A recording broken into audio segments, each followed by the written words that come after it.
3, que estábamos viendo el Espíritu Santo en las Escrituras. La semana pasada o en el encuentro 3 veíamos el Espíritu Santo en el Antiguo Testamento. Y decíamos que en el Antiguo Testamento como tal no hablábamos de Espíritu Santo, sino que hablábamos del Espíritu de Dios, y que íbamos a ver cómo encontrábamos 3 líneas, cómo obraba el Espíritu: una línea creadora, una línea profética y una línea sapiencial. Hoy, ya en nuestro cuarto encuentro, vamos a mirar cómo estas líneas podemos encontrarlas en el Nuevo Testamento.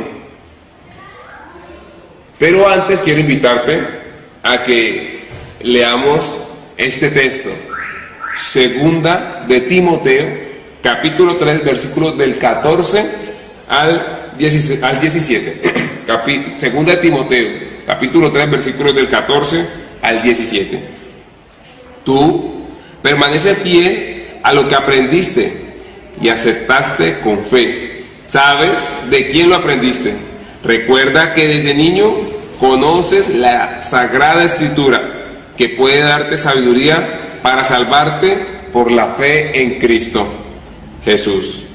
Toda Escritura es inspirada y útil para enseñar, argumentar, encaminar e instruir en la justicia, con lo cual el hombre de Dios estará formado y capacitado para toda clase de obras buenas. Palabra de Dios, te alabamos, Señor.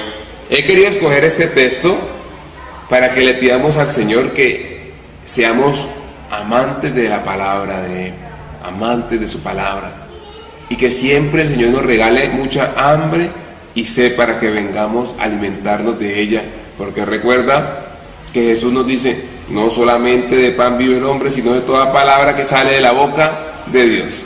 Entonces, ya siguiendo ya con nuestro tema, hoy he cambiado un poco la metodología. Hoy no vamos a tener atrás las diapositivas.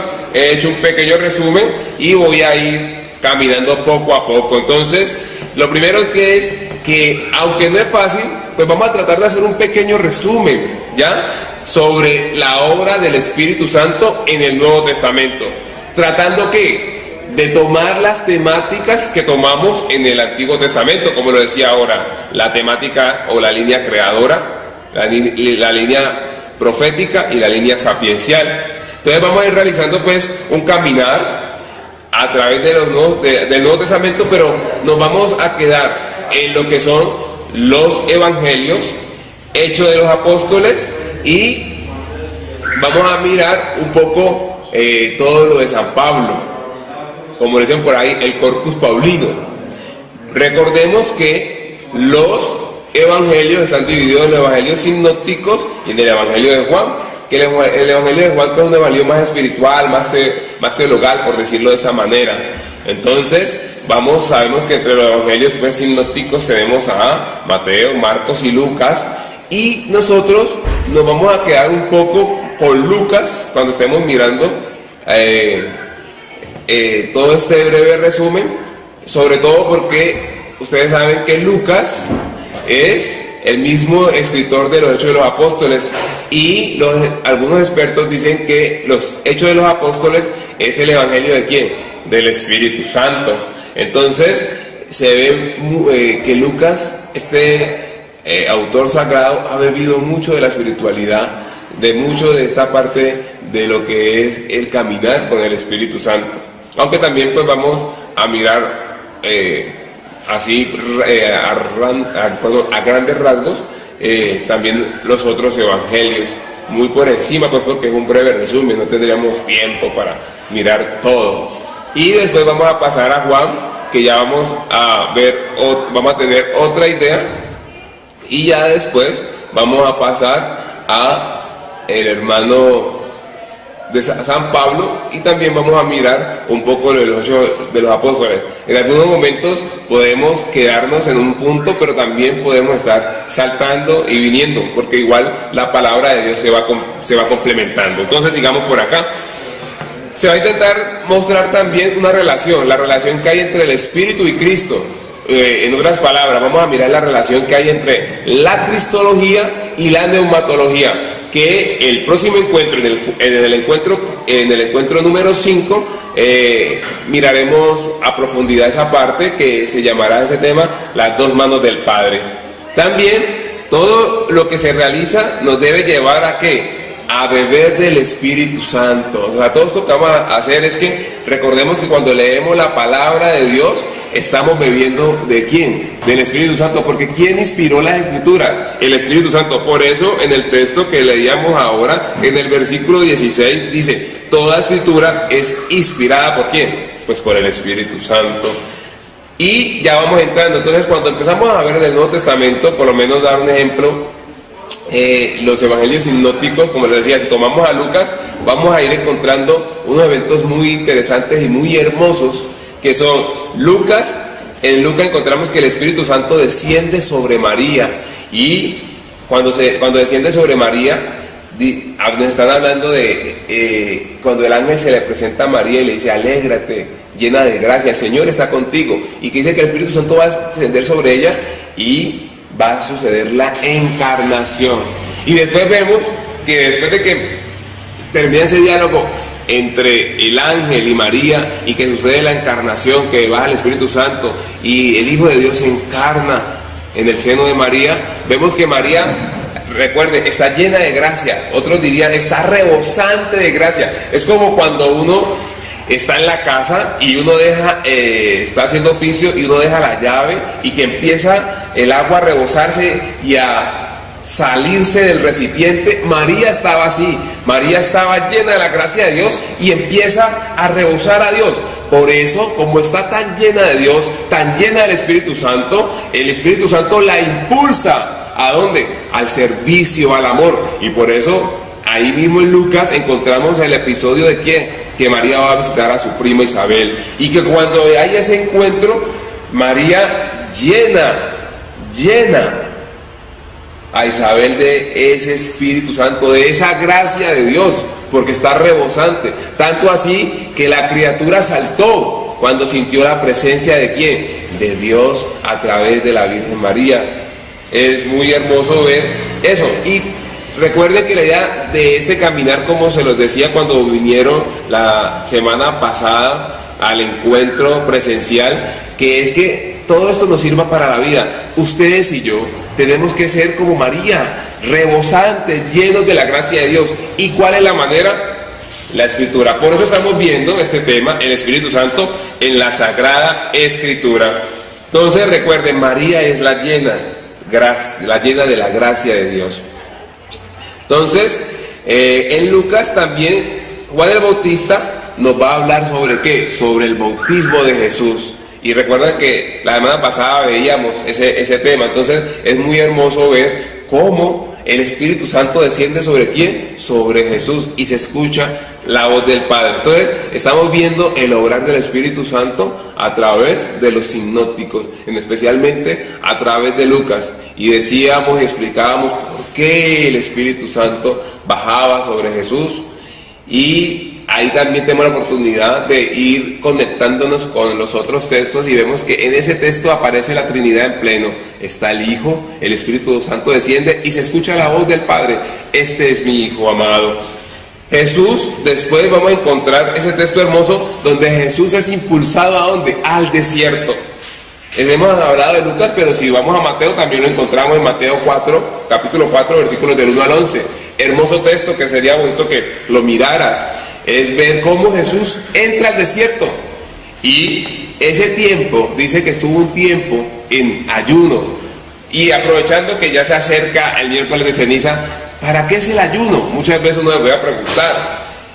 Y tendríamos mucho, nosotros podemos decir que para un sacrificio, para ofrecer, para muchas cosas. Pero yo quisiera también que lo aterrizaran. El ayuno te va a dar un regalo, un fruto del Espíritu Santo. Porque cuando tú ayunas, ¿qué estás haciendo? La comida, que es una necesidad. Entonces, cuando tú le dices a esa necesidad, no te voy a tomar hoy, aunque tu cuerpo te la pidas, estás ganando un fruto del Espíritu Santo. ¿Cuál es ese fruto? Dominio de sí. Porque estás aprendiéndole a decir a algo que no te hace malo, pero que lo necesitas, a decirle que no. Te estás entrenando. ¿Para qué? Para que cuando llegue la tentación tengas la capacidad, tengas la fuerza de decirle que no, porque ya estás entrenado. Y además de porque estás entrenado, cuentas con la fuerza y la gracia de ¿quién? Del Espíritu Santo. Cuando Jesús estuvo en el desierto, que nos da esa enseñanza, estuvo 40 días. Nos dice el texto. Y cuando sale con hambre. Por eso el diablito lo tienta con su necesidad. Pues si uno estuvo 40 días sin comer, o un tiempo sin comer, pues que va a tener hambre. ¿Y cuál es la tentación que le pone el diablito? Convierte estas piedras en pan, pues porque tenía hambre. ¿Y qué le dice Jesús? No solamente de pan vive el hombre, sino de ¿qué? De toda palabra que sale de la boca de ¿quién? De Dios. ¿Qué estuvo haciendo Jesús todo ese tiempo? Comiendo palabra de Dios. Por eso ustedes y yo, si queremos estar llenos del Espíritu Santo, tenemos que comer mucha palabra de Dios. Entonces, seguimos cuando encontramos que todo, entonces, volviendo acá, que todo lo que haga Jesús lo va a hacer o va a estar acompañado por la presencia, siempre vamos a encontrar que Jesús va a estar acompañado del Espíritu Santo, de la presencia del Espíritu Santo. Todo lo hará bajo esa presencia del Espíritu Santo.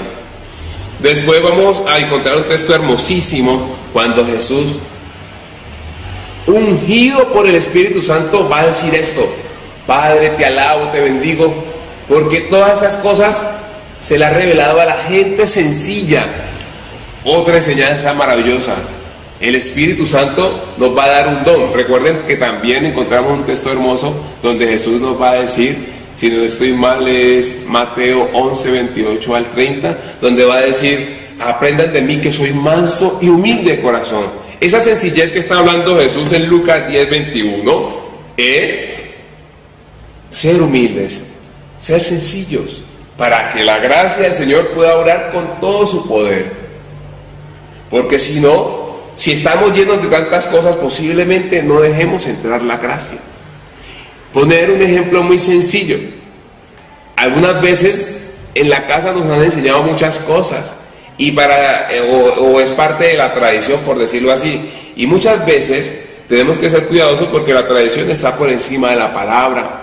Yo le decía a la comunidad ayer que a mí me pasó una vez una experiencia con alguien. No es que sea una persona mala, sino que está aquí en el santuario, hay una cripta. Yo llegaba y había una señora que estaba un poco enojada y preguntaba: ¿dónde está la persona que administra eso? Entonces yo llegué para saludarlo, para ver qué quería. Pues entonces yo le dije: madre, ¿qué necesita? Pues porque yo la vi como muy enojada, pues aunque no estaba la persona que lo administra, pues vamos a ver en qué le colaboramos a la señora. Sí, no es posible que yo vine tal día y la cripta estaba cerrada. Y yo le dije: pues madre, pues no sabría explicarle por qué, pero no importa, porque si no estaba cerrada, pues había Eucaristía y podía ofrecer la Eucaristía por esa personita. No, como usted ya me quiere cambiar las cosas que a mí me enseñaron. Yo le decía: pero madre, es que eso está... Le quería hablar de la palabra, pero ¿qué pasaba? Es que eso a mí me lo enseñó así mi mamá y mi abuela.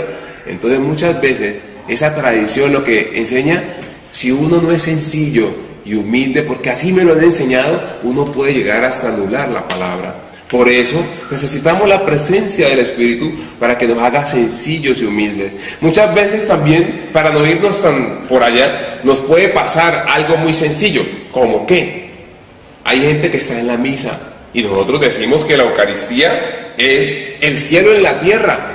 Jesús se hace presente allí. Y muchas veces hay personas que cuando no están iluminadas por Dios, no se han dejado instruir, no son sencillas y humildes. Usted ve que el Padre fue ungido por el Espíritu y predicó de una manera increíble. Y todo el mundo queda, pero hay alguien que usted la ve por allá, que su cara no está como en esa sintonía con lo que está viviendo, y termina la misa y va corriendo y dice: padre, es que usted no me mencionó a mi mamá. Y uno dice: wow, pero ¿qué pasó aquí? Pero oramos por todos los difuntos. Sí, pero usted no me la mencionó.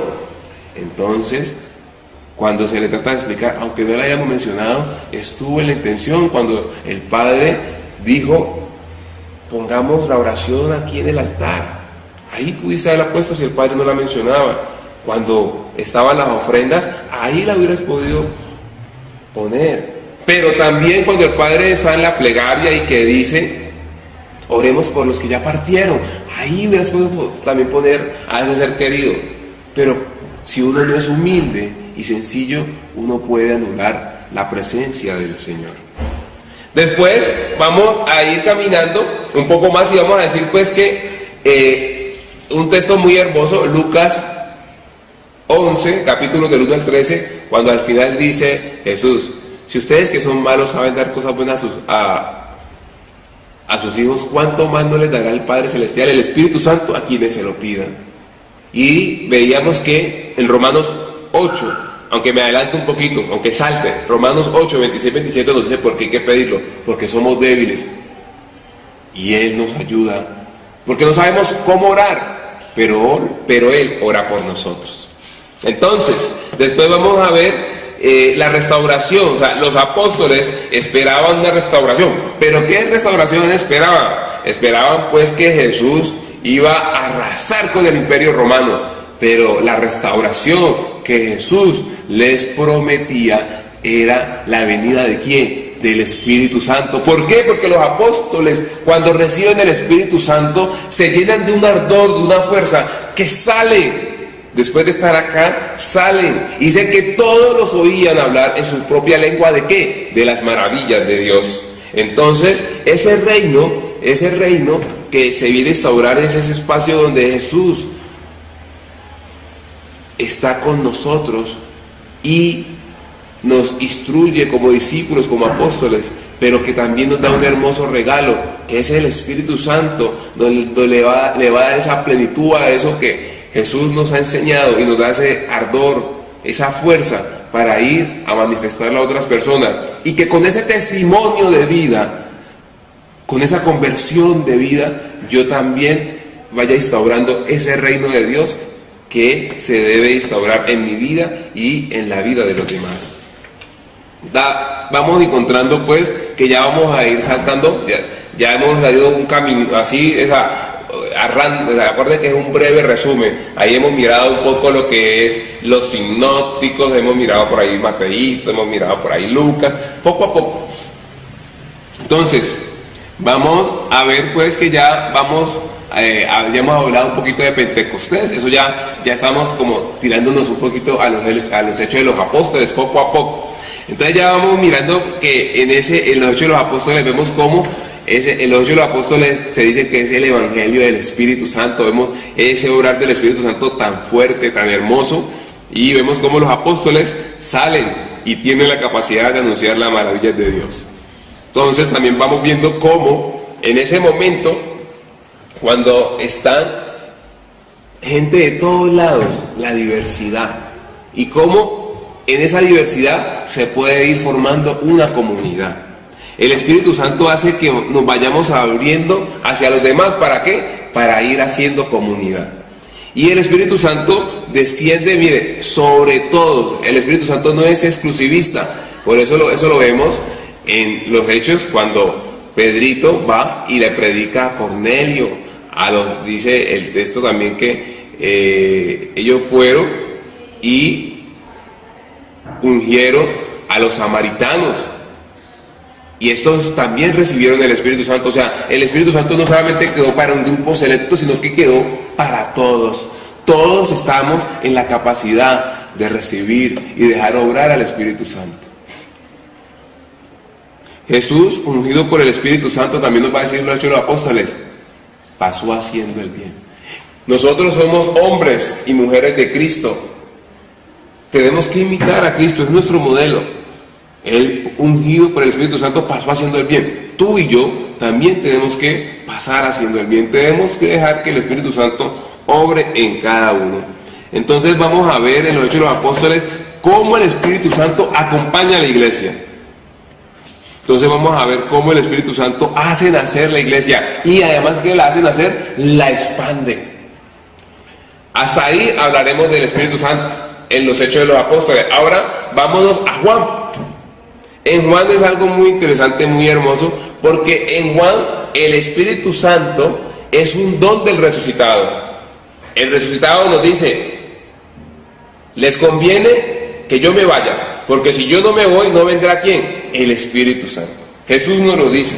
Ya cuando Jesús, recuerden que en Juan, en ese texto que mirábamos, si no estoy mal, es Juan 7:39, que decíamos que Jesús dice, el que tenga sed, que venga a mí y beba, y de él brotarán ríos de agua viva. Y decía que hacía alusión al Espíritu Santo que todavía no habían recibido porque Jesús no había sido glorificado. Cuando Jesús es glorificado, ¿por qué? Porque resucita y además porque asciende, como lo veíamos en el encuentro presencial, el Espíritu Santo desciende sobre nosotros. ¿Por qué? Porque cuando Jesús va al Padre, no solamente va ese Jesús divino, sino que va ese Jesús también humano. Dios Hijo es hombre y también es Dios. Y al llevar la humanidad, posibilita que la humanidad ya esté con toda la capacidad de recibir el Espíritu Santo. Cuando baja el Espíritu Santo, ya lo vemos en Juan como el don del resucitado. Entonces, en Juan, el Espíritu Santo es el don del resucitado, que va a ser un poco la diferencia con San Pablo, que San Pablo vamos a hablar que el Espíritu Santo trae unos dones que sirven para edificar la iglesia. Y en Juan vemos que el Espíritu Santo es el don que vamos a recibir.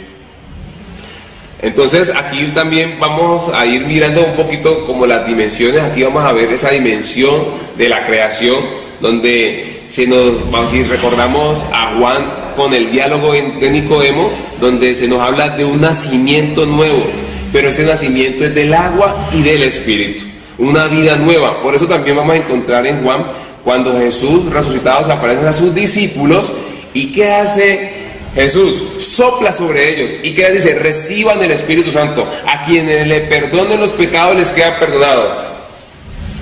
Entonces Jesús, cuando sopla sobre ellos y que les da el Espíritu Santo, es el domingo, es el primer día.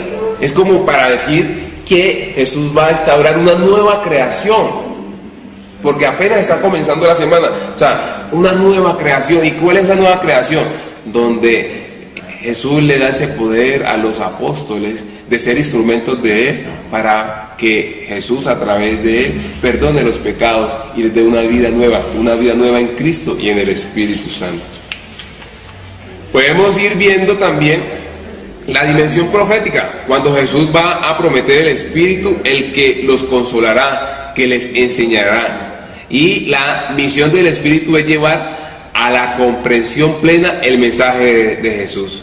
Entonces, recuerden esto, para Juan, el Espíritu Santo es el gran don del resucitado.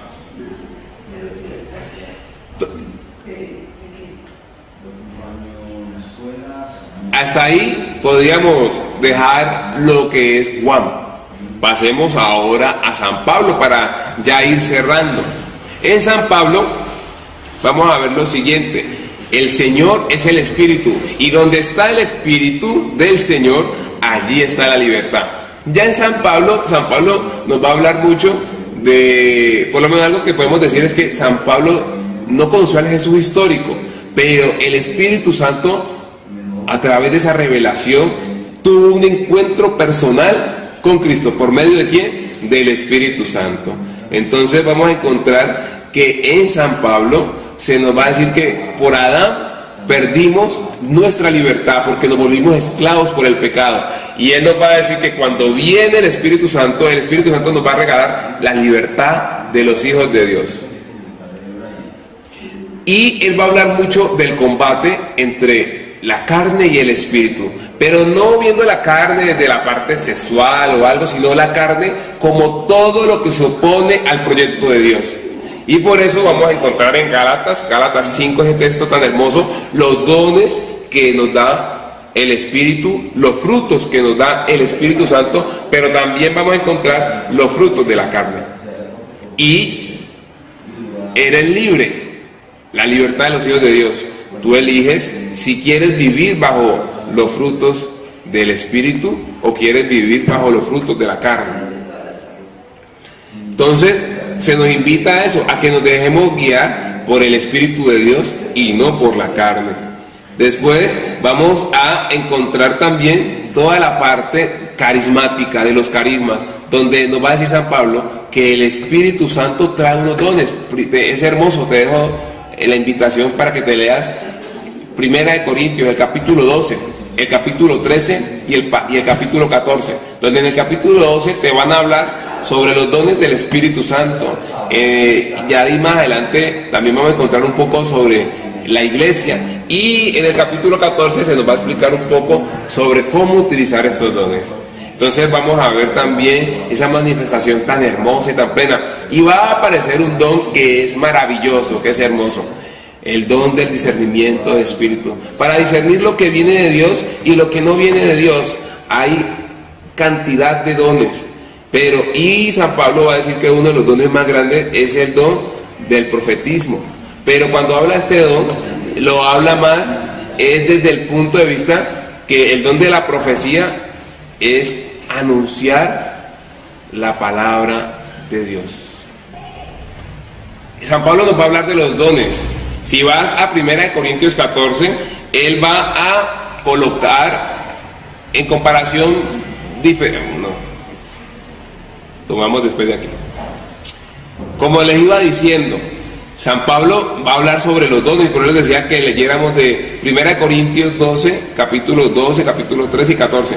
Cuando comienza el capítulo 14, les voy a leer así rápidamente, dice: busquen el amor, que lo ha hablado en 1 Corintios 13, pero miren lo hermoso: y aspiren también a los dones espirituales, sobre todo al de la profecía. Pero, ¿cómo lo explica San Pablo? La profecía no es como decir cosas que van a pasar en el futuro, no. Vamos a ver, recuerden que estamos tratando también de tomar la temática del Antiguo Testamento, y una de las temáticas era la línea profética. ¿Y qué hacía el profeta? Anunciar las maravillas de Dios. Era el portavoz, decíamos en el tema pasado, que era el portador oficial de Dios. Cuando San Pablo habla de profetizar, esta es para que tú anuncies la palabra de Dios. Y vamos a mirar rapidito aquí. Quien habla en lengua desconocida, aquí también está tomando el don de lenguas. Es muy interesante que lo leas, porque muchas veces las interpretaciones que hacen es como decir que el don de lenguas no sirve. San Pablo no dice eso. Vamos a leerlo. Dice: quien habla en una lengua desconocida no habla a hombres, sino ¿a quién? A Dios. Léelo. Eso es 1 Corintios 14, versículo 1 y siguientes. Nadie lo entiende. Miren lo que dice: porque movido por el Espíritu, o sea, movido por el Espíritu Santo, habla de misterios. En cambio, quien profetiza habla a hombres edificados, exhortando y animando. Entonces el profeta es el que exhorta, y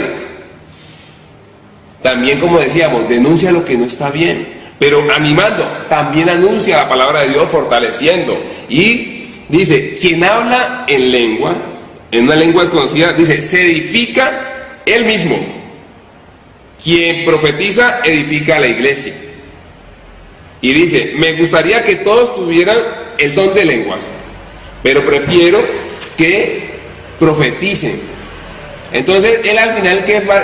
Porque no lo voy a leer todo, él ¿qué le va a decir? O sea, ojalá que todos profeticen. ¿Para qué? Para que todo el mundo conozca de Dios y todos se conviertan, y para que ese reino de Dios se instaure en todo el mundo.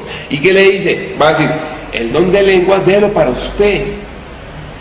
¿Por qué? Porque dice que el quien habla en lenguas se edifica al mismo. O sea, porque hay gente que dice que ese don no sirve para nada. Cuidado, si Dios da un don, ¿cómo vas a decir que no sirve para nada? Es un don que sirve para que te edifiques tú mismo, porque es un don tan fuerte, porque estás siendo movido por el Espíritu, que te va a dar fuerza. ¿Para qué? Para que con ese don salgas a profetizar también. Entonces, ¿qué dice el texto? Aspiren también a los dones espirituales. Si quiero aspirar a un don de eso, pues tengo que conocerlo. Entonces tenemos que pedirle al Señor que nos regale sus dones. ¿Cómo? Si nos vamos al 12, miren tan bonito como termina diciendo el 12 acá. Dice: pero todo lo realiza el mismo y único Espíritu, repartiendo a cada uno como quiere. Usted y yo lo que le tenemos que decir al Señor: Señor, hay muchos dones, regálame el que tú quieras. Pero recuerda que si el Señor te regala un don, es un gran compromiso. El don no es para chicanear. Ay, sí, tengo el don de sanación. No, si tienes el don de sanación es un compromiso inmenso. ¿Por qué? Porque es para edificar a la iglesia, no es para provecho tuyo, es para provecho común. Entonces, para ir cerrando, mis queridos hermanos, y hacer un pequeño resumen, en los sinópticos pues vamos a ir encontrando esa presencia tanto del Espíritu como de Jesús, esa relación entre la neumatología y la cristología. Vemos esa presencia del Espíritu fuertemente en los sinópticos. Y vamos viendo también cómo en los Hechos de los Apóstoles vemos que es el Evangelio del Espíritu Santo, que el Espíritu Santo impulsa a que estos apóstoles vayan y prediquen las maravillas de Dios, y para que la iglesia vaya creciendo, nazca y se expanda. Y en Juan, como decíamos, el Espíritu Santo es el don del resucitado.